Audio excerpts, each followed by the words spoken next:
After finding out that my wife was sleeping with her boss, I sent a revenge cake to her office with a picture of them together printed on it. I tried posting this in Surviving Infidelity, but the bot didn't like it. I could really use some insight. I, 32M, have been married to my wife, 30F, for 5 years, and it feels like in the last year she has become a complete stranger. We were both established when we met, and at first it felt like we shared the same values. I went to a trade school and learned a very technical job. I worked entry-level jobs before I proved myself and built a reputation in coding, to the point where my references have trumped my education. My wife has a graduate degree and works in a management position. This created a bit of what I thought was friendly tension at the time. Early on, I bitched about middle management. I saw them as roadblocks between me and finishing tasks. My wife saw middle management as necessary for directing personnel and resources.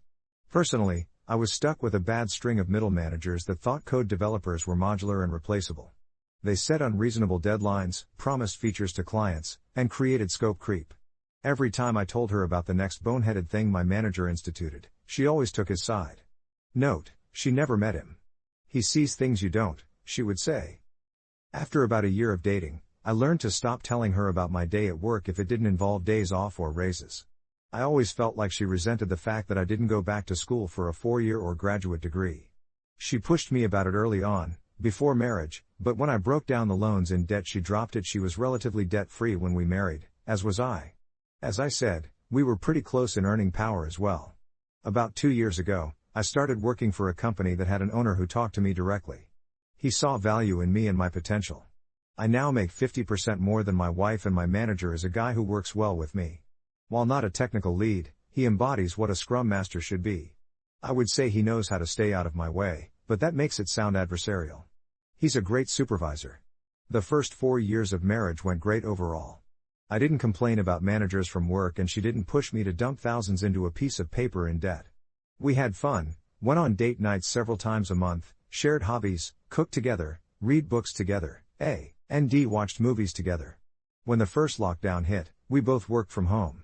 Our house is really nice with 3 spare bedrooms for if we eventually had kids. One was already converted into an office for me, and when lockdown started, we converted the second one into an office for her. We both telecommuted about it. I would get up, make breakfast, shower, shave, dress in a suit, then walk into my home office. I hate suits and ties, by the way, but it does put me in the mental state of okay, this is work time. My wife, however, rolls out of bed, eats breakfast, brushes her teeth, puts on a t-shirt and sweatpants, and goes into her office with the iPad to play Candy Crush between emails. I guess I see it as work from home and she sees it as work from home. I digress. It's the weirdest thing how proximity can create distance. She has several meetings a day, and I can tell because she keeps her door wide open and I can hear them. I have 1 meeting a day, a scrum, and it's short. I close my door for mine. 5 months ago, she said she felt insulted that I closed my door for the daily scrum. I explained that it's for peace and to keep my mind focused on work. She said she felt like I was hiding something. I tried to keep up our hobbies together, but she brushed it off as we see each other all day as is. I should have pressed, but I didn't. I treated the lockdown as temporary, and maybe I shouldn't have. It got really bad when her company instituted a partial office reopening. She jumped at the chance to be part of the 50% of the company back in a rearranged office to allow social distancing. I don't blame her. I miss working at the office too, but my company hasn't opened up the offices yet, and as long as I have access to my dev environment, it really isn't needed. I think several of her other coworkers got into her head. She would stay after work to hang out with them, have drinks at a coworker's place. I pressed and wanted to know more, but she was secretive and guarded. She became colder and colder too. It felt like I had a roommate and not a wife at that point. Last month, on a weekend, she put her old iPad on the desk and said, "Can you wipe this? I want to gift this to my niece." I shrugged. I offered to do that sort of thing for the family and didn't think much about it. Off she went to another company gathering and I switched on the iPad. Maybe my wife was becoming so brazen. Maybe she thought I wouldn't check it and just do a factory reset. The point is, I checked it and saw her messaging app. Pics, videos, IMs with her boss. They've been having an affair for 2 months. I can't describe the feeling in my veins. It was like my blood turned to ice. It reminded me of the scene in Equilibrium where the polygraph flatlined. I copied everything, packaged it into cloud storage I use for dev projects separate from work, and started looking for a lawyer. I didn't confront her at first because I wasn't sure what I would do. The new sensation in my body felt like I was both numb and walking through water. She didn't notice or didn't care by that point. We were already in a dead bedroom. We were really in the roommate stage, I guess. I contacted a lawyer and he wanted to keep investigating and me to keep my mouth shut. He suggested I get a private investigator and recommended a good one. For the last 4 weeks, we were gathering evidence and he was preparing the filing for divorce. Be patient, he kept telling me. And my eyes filled with veins and her indifference made it easy at first. Yesterday, my lawyer told me he had the filing almost ready. Our state is at fault and the PI got photos, video, plus the texts. It was pretty much a slam dunk. Then last night, I don't know what happened to me, but the ice turned to fire. She came home late, of course, and I don't even remember what she said to me, but I went off. I said I hoped it was worth her boss. She turned mean, nasty, vindictive. She said I wasn't there for her emotionally. I was just lounging all day at home, even if I was earning the lion's share at home. I wasn't intellectually stimulating, even though I work a highly technical job. I told her I had a lawyer, and she laughed. She said my bluff was pathetic. There was no way I was leaving her. That even if I divorced her, she would get half my paycheck.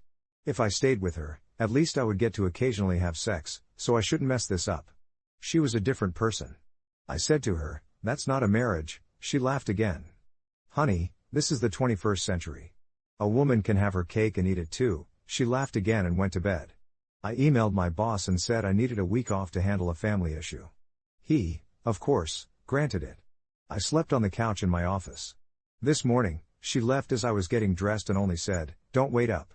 I went to my lawyer's office, and he said he had the papers ready. He had a process server with him and asked how I wanted the papers served. I told him. My lawyer, bless him, laughed and said, "You better not.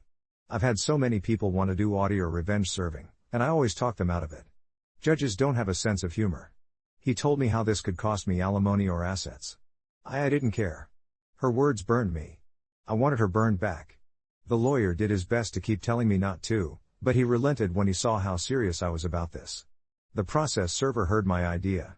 He laughed as well and said, "You're my hero." I had to special order something with a rush cost. I sent the process server to pick it up and deliver that with the papers to my wife's work. The process server told me what happened when he was done. He said he had 2 witnesses. He said he showed up at her office with a large box and papers. He found my wife talking and laughing with a group of coworkers and friends and asked her name. She confirmed and asked what it was about.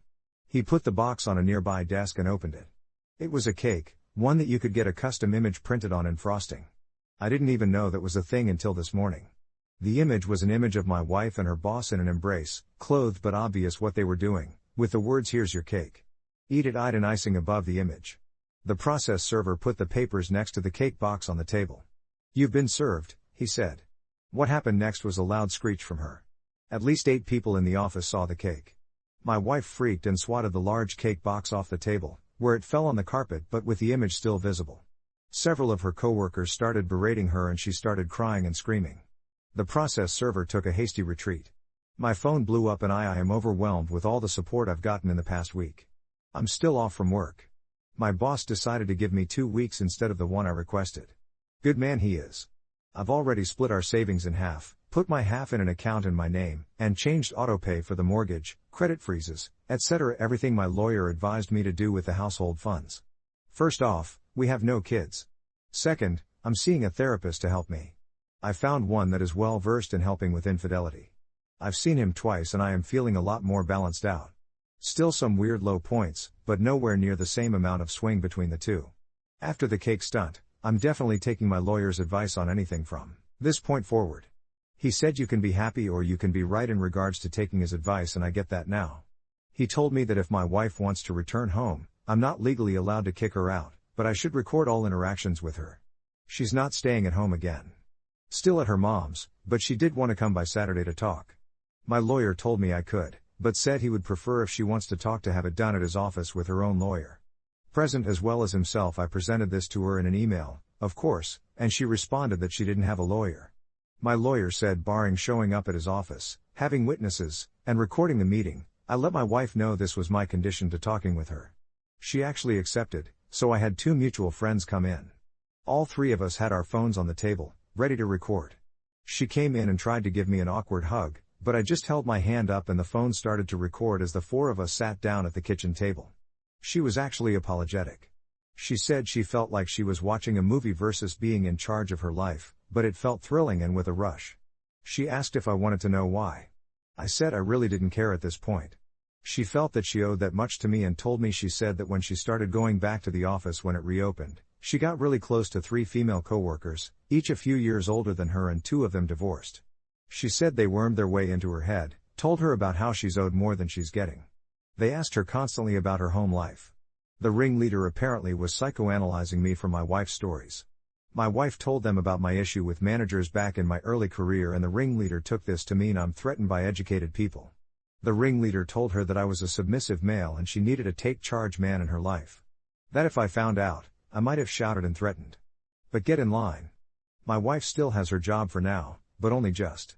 The people that saw the cake were my wife, the 3 witches, her affair partner, SL boss, and, according to her, 2 other co-workers that were lateral to her. The boss immediately ended the affair, told her to only communicate with him in email, and that if she ever tried to show up in his office alone, he would call in a co-worker immediately. The 3 witches turned on her immediately and publicly barraged at her for doing such an awful thing. The other co-workers, according to her, didn't want to get involved with her soap opera, so no reports to HR. She said her 3 friends doing a 180 on her immediately sort of shook her out of her fog. She seemed really ashamed and said she had to ask for $5 grand. I was confused because there was money left in her account. I made it a point that she had it. She was living with her mom. She didn't have any major expenses.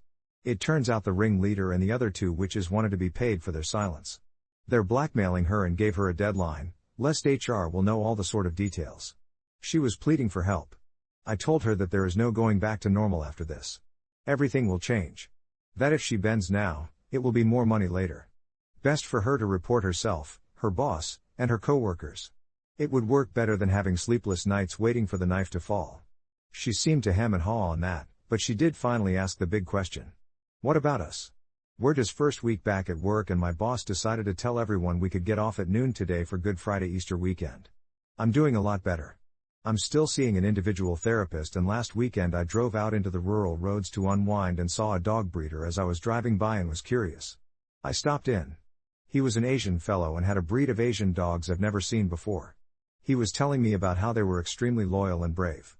After playing with a few of them, I am considering going back to buy one even if they are extremely pricey. I believe they're called does. The wife always entertained getting a dog, but she never found a breed she liked. Anyways, the wife still has not moved back in or made any direct attempts to contact me, but she did get a lawyer. My lawyer called me and said something like, "Buckle up, you're going to visit A. Don't admit fault, don't concede I failed anywhere, don't agree to anything, not even a second session. Just attend this session and if I wanted to still divorce, answer questions as neutrally as possible. Don't yell, don't shout, don't accuse." The visit, if it could be called that, was via Zoom. Me in my home and my wife in her mother's home. And the counselor in what appeared to be an office. It was interesting. The counselor was interested in spreading blame. Surely, you could see how distance could create need. I simply said, I don't agree. It takes 2 people to create a rift in a marriage. Yeah, her and her boss. Holding on to this is staying in the past. There could be a wonderful future. Past behavior is a good indicator of future behavior. Stuff like that. I wouldn't pretend for a second that I played mind games or ran circles around her, because I didn't. I just didn't engage more than I had to. It was 2 hours of her and my wife just trying to make me take even 10% of the blame, so she could say, "See, it was both of your faults. Now let's rebuild," or something like that. Near the end of the session the counselor asked me why I was acting so cold. I said something along the lines of, "Did you know infidelity can create the same mental damage as PTSD?" The counselor said, "I heard something like that before, yes." The session's time was running out and I was about to sign out when my wife asked if I was good with attending another session next weekend. I said I didn't think that was a good idea. She then begged what it would take for me to agree for a session next week. I said good night and signed off. Now I'm just waiting to see what the next reasonable request is that I can't turn down, just so my lawyer can paint the picture that I'm a well-adjusted guy that had one outburst of bad behavior versus a trend of bad behavior.